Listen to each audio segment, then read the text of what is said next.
Is it just me, or does Squidward's house look like the cursed tiki doll from the 4th season premiere of The Brady Bunch Hawaii Bound? I guess if you're gonna rip off someone, rip off from the best, or the Brady Bunch. Why would Squidward need an actual clarinet when the opening makes it clear that these creatures can play their own noses? So how exactly do books work in an underwater environment? Do they have special waterproof pages? Does everyone just get used to soggy paper? And if so, how do they turn the pages without tearing them? Yeah, it's a cartoon, but they drew books on the bookshelf, so them, not me. Also, electrical audio equipment underwater? What would you even listen to on this? The Beach Boys? The Strokes? Not a surf?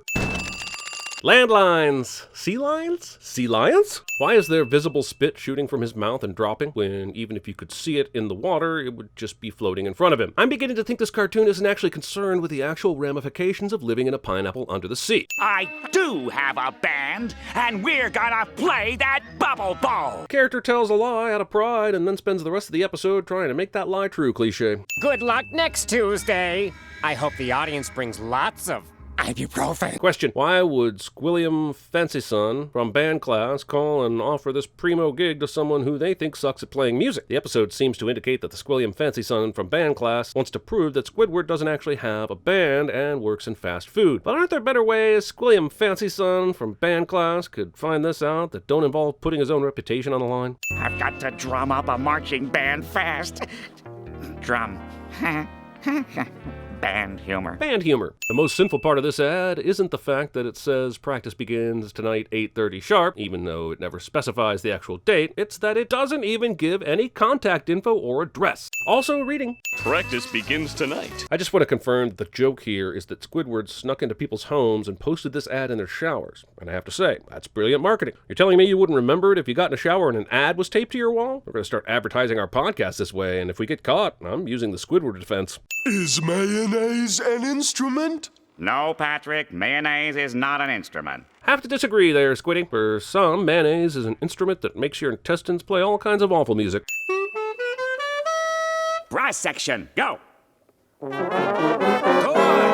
I'm not going to spend time ridiculing that all these instruments came from nowhere, or that these inexperienced musicians could suddenly play them by ear. I mean, I'm going to sing those things, sure, but I'm not going to ridicule them. What I am going to ridicule is how insufferable the spatial continuity is in this scene. First, the show makes the mistake of giving a full overhead shot to use against it. So when the brass section plays from the front row, we can clearly point out that they are actually way in the back here. Also, what's up with the lipstick whale playing a saxophone in the brass section? That thing has more wood and wind to it than the Porn and Beans Festival I hosted last Christmas. And did you know this character's name is Pearl Krabs? Pearl Krabs? That's not a cartoon character, that's a gender-specific STD. And when we finally get to the winds, which good luck playing those things underwater, they're also shown as the front row, and they too are towards the back. And the drums, well, they apparently think they have to blow their own sticks, cause hardy har, and are not even the same drums we see in the front row to begin with, because of course Mr. SquarePants has to be front and center. And where's Patrick? He was to Sponge's left here, but is nowhere to be seen here. And why is he holding a trombone here, but not in the brass section here? Also, Sandy Crack, or whatever her name is to Patrick's left here, but then in a completely different section here, and here! I swear this show might actually break me. When they ask who finally took out Mr. Sins, you can tell him it was the squishy cube of yellow who eventually did the deed. This is our last night together before the show, and I know that you haven't improved since we began. I get they still can't play instruments 4 days later, but in that time, no one has shared with Patrick that his instrument is not food. I have a theory. People talk loud when they want to act smart, right? I have no idea what this asshole is talking about. Well, maybe we wouldn't sound so bad if some people didn't try to play with big, meaty claws. Random fish saxophonist would be fantastic at TVSins. Oh, so now the talking cheese is gonna preach to us. His name is SpongeBob, not Cheese Bob, so how does that even make sense? Well, you did it. You took my one chance at happiness. Maybe, but Squidward should really put that teleportation ability to good use. How the f*** did he get outside the door when it was closed? He was just in the room with them. Squidward's always been there for us when it was convenient for him. Evelyn, when your little Jimmy was trapped in a fire, who rescued him? A fireman?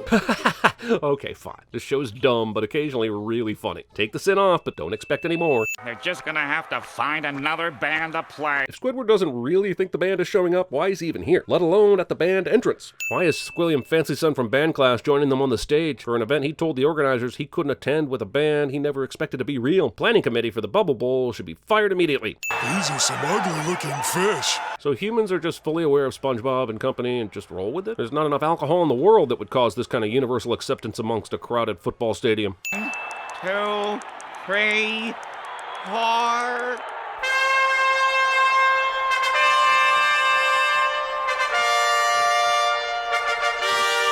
Okay, here's the thing about fandom. It can take something amazing, turn it into something more than it is, and then get mad when the rest of the world doesn't understand. The next 90 seconds of this rock ballad halftime performance is truly wonderful, so much so that when fans rallied to actually have it played at the Super Bowl as a tribute to the late SpongeBob creator, Steven Hillenburg, the NFL actually did use some of it, but not enough for some fans. So is this a sin for the NFL? For SpongeBob fans for expecting too much? For Maroon 5? For me interrupting the stream of jokes to actually bring it up? Pick whichever you like, but I think we all know the real sweet victory here were the memes we made along the way.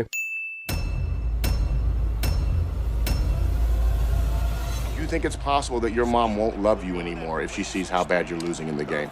Make sure you click that bell icon. Sellouts. But clicking the little bell icon is how you make sure you get notified every time we release a video. So click it. Sellouts.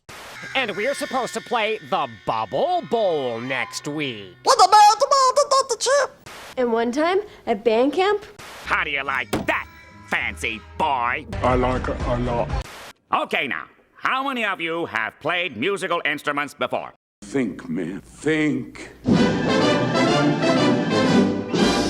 Okay, try to repeat after me. Brass section, go. Good.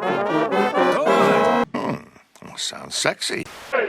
Wine women, hold on, hold on. Rick, where'd you get a hand grenade? I don't know.